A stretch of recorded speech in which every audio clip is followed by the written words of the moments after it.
Hello everyone, welcome to study SM education. इस video में हम class 7 CBSE NCERT English book Honeycomb की poem garden snake के questions answer को discuss करेंगे। तो चलिए इस वीडियो को शुरू करते हैं।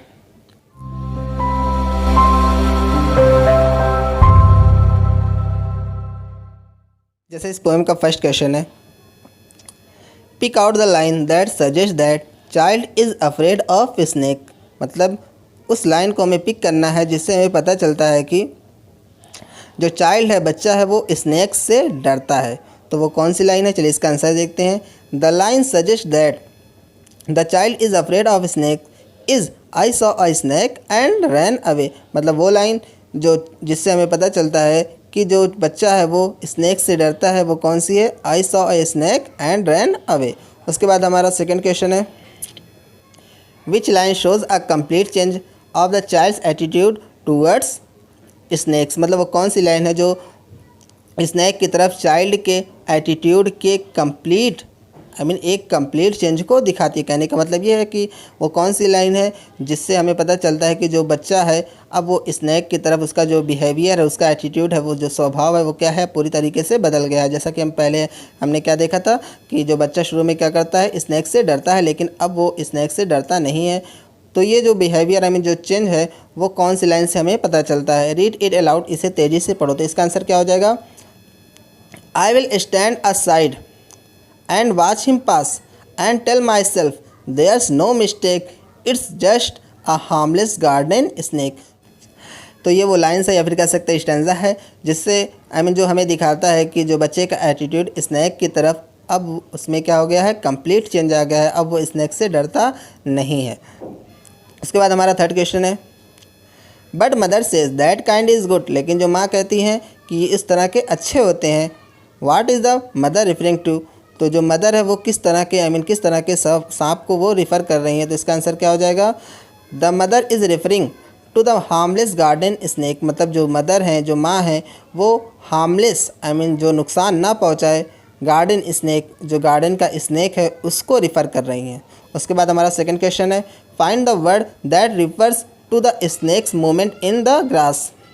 मतलब हमें उस वर्ड को फाइंड आउट करना है, ढूंढना है जो स्नेक की मूवमेंट को ग्रास में स्नेक की मूवमेंट को दिखाता है। जैसे कह सकते हैं कि जो स्नेक कैसे चलता है उसके बारे में हमें बताता है। तो वो वर्ड्स कौन सा, जैसे कि हम जानते हैं कौन सा वर्ड है, विगल्स। तो इसका आंसर क्या हो जाएगा, the word that refers to the snake's movement in the grass is wiggles. मतलब वो वर्ड्स जो ग्रास के अंदर घास में स्नैक की मूवमेंट को रिफ़र करता है, वो कौन सा वर्ड है, विगल्स है। उसके बाद विगल्स का मतलब जैसा कि मैंने पहले ही बताया था पोएम पढ़ाते वक्त, क्या होता है, टेढ़े मेढ़े होकर चलना, जैसे स्नैक चलते हैं कर्व करते हुए। तो इसका थर्ड क्वेश्चन क्या है, there are 4 pairs of rhyming words in the poem, say them aloud. मतलब इस पोएम में टोटल 4 पेयर्स 4 जोड़े 4 पेयर्स राइमिंग वर्ड्स हैं। राइमिंग वर्ड्स का मतलब क्या होता है, जो मिलते जुलते शब्द होते हैं उनको हम लोग क्या बोलते हैं, राइमिंग वर्ड्स बोलते हैं। तो इस पोएम में total 4 pairs of rhyming words हैं जिन्हें हमें क्या करना है, ढूंढना है और उन्हें तेज़ी से पढ़ना है। से देम अलाउड, उन्हें तेज़ी से पढ़ो। तो वो कौन कौन से हैं, अवे से हमारा फर्स्ट हो गया, सेकंड क्या है, गुड फूड। उसके बाद यहाँ पे फोर्थ हो गया है, लेकिन यहाँ पे थर्ड होना चाहिए। तो हमारा थर्ड क्या है, ग्रास पास, और हमारा फोर्थ क्या है, मिस्टेक एंड स्नेक। तो इस तरह से 4 पेयर्स राइमिंग वर्ड्स हो गए जो इस पोएम में यूज़ किए गए हैं।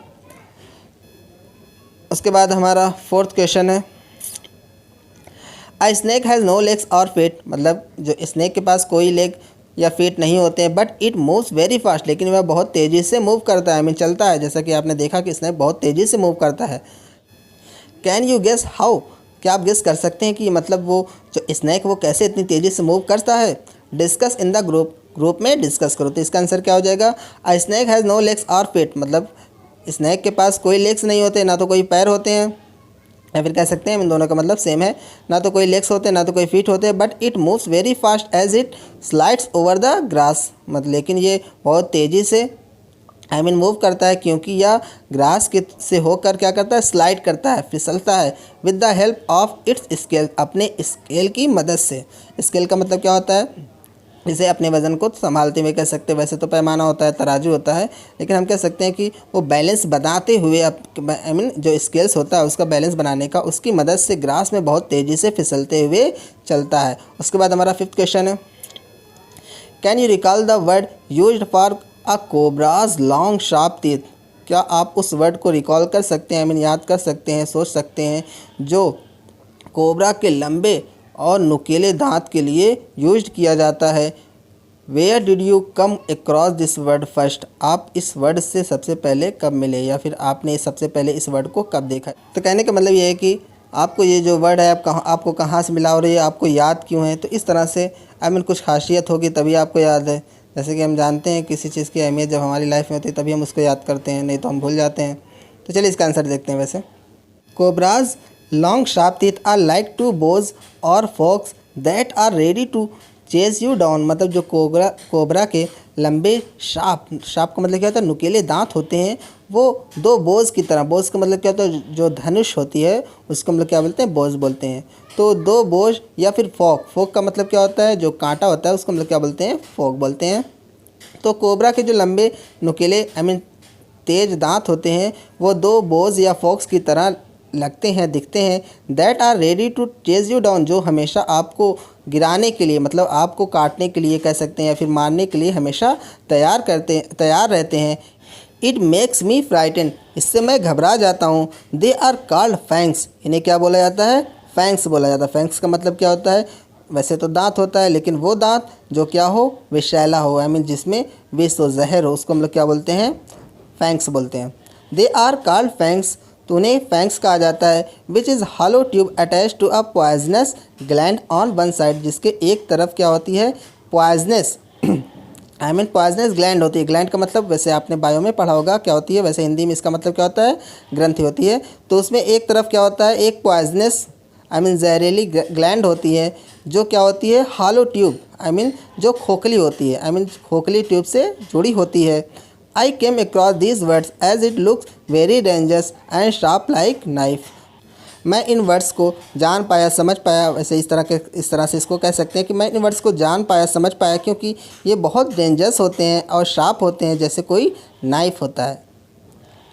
सो बच्चों, इस तरह से आपकी इस पोएम में जितने भी क्वेश्चन थे वो कंप्लीट हुए। होप आपको इन क्वेश्चंस के आंसर अच्छी तरीके से समझ में आए होंगे। फिर भी आपको कोई डाउट है, कोई प्रॉब्लम है, तो आप मुझे कमेंट सेक्शन में भी पूछ सकते हैं। If you like this video please like, subscribe, comment and share with your friend. Thank you for watching this video. Thank you.